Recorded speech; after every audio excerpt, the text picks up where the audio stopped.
Hi everyone, it's Brittany from Creating Writing Warriors, and I am so excited to be here with you today talking about my product, the sequencing story strips. So we're going to take a look at what that product looks like and what it's going to look like when it's finished as well.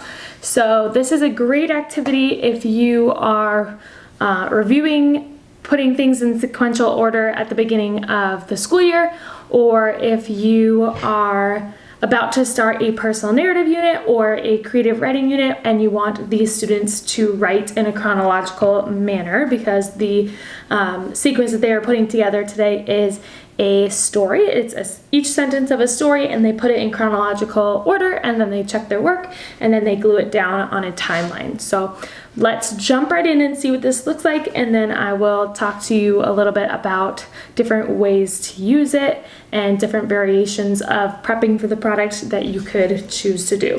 This is what the front cover looks like, and then the next page just talks about directions, and this is just for the teacher. So it says students will practice their sequencing skills by organizing these story strips into a correct chronological order.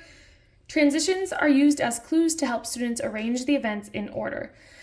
Step 1 is the teacher will first print and cut out the story strips on the following page. I wanted to put that prep in there for everybody to know because there is a little bit of prep work for this. You do have to print out the amount of story strips you want for your class, whether you put them in groups of 3, and so maybe you only need 7 story strips, or if you have each individual do their own story strips activity, then you might need 22, right? So I did want to put that in there so that all the teachers knew the prep work that goes into this. You can choose as a teacher if you want to cut them out or if you want these students to do that. If you want the students to do it, it's a little less prep work for you, but if you want to do it ahead of time, that's awesome too. I would suggest that you print them out, cut them out, and then you group them.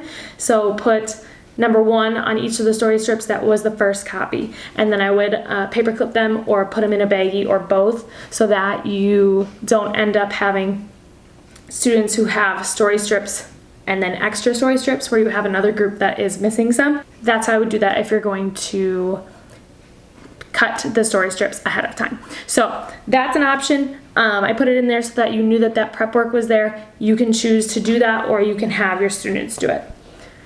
Number 2, the teacher will then print off as many of the timeline on the 4th page as needed. So again, 7 if you're going to do groups of 2 or 3, that was an example, but a smaller number. And then 22 if you're going to do individuals or however many students you have in the class. Number 3, students will organize the story strips onto the timeline sheet without gluing them down in the order that they believe the story unfolded. Number 4, the students will then check with the teacher to see if they are correct.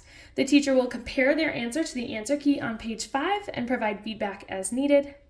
And then number 5, when the students have correctly ordered the story strips, the teacher may direct them to glue or tape the strips in place. So that's what the directions are for the story strips. Let's see it in action. Here are the story strips. They are shuffled, so this is not the order that they will need to be on the timeline, so that's why it's okay if students cut it out. And they are going to place it on this timeline right here, and you will see in the top corner it says, place the story strips in the order that you think the story occurred, then call your teacher over to check your work. So that's just another way to make sure that they double check with you before they glue it down in case you forget to tell them that step. So they'll take the story strips, they'll cut it out, and they'll place it on the timeline in the order they think it had occurred. And luckily for you all, I did that already, so you don't have to watch me cut them out. So here's the answer key that you can use to double check. So this is what a finished one would look like. So you can see the little strips are placed. If I were a student and I were to call my teacher over to check it, they would check it using this answer key. Yep, this is awesome. And then I would take my glue stick. If I were a student, I would glue the strips down, and then I would have my finished timeline. So that is a really brief overview of what the product looks like. It is nice and quick. It's a fun activity for them to do in a group setting if you're comfortable with that. And it is a good one to do at the beginning of the year, I feel like, because it's pretty straightforward and can give them some time to interact with their peers. I will post a link down below that links to this product on my Teachers Pay Teachers store, and I will also link a link to my personal store, creatingwritingwarriors.com, where you can look at this product, and then if you would like to purchase it at that point, then you can purchase it and download it. If you use it in your classroom, feel free to drop a comment down below and tell me how it went. I would always appreciate that.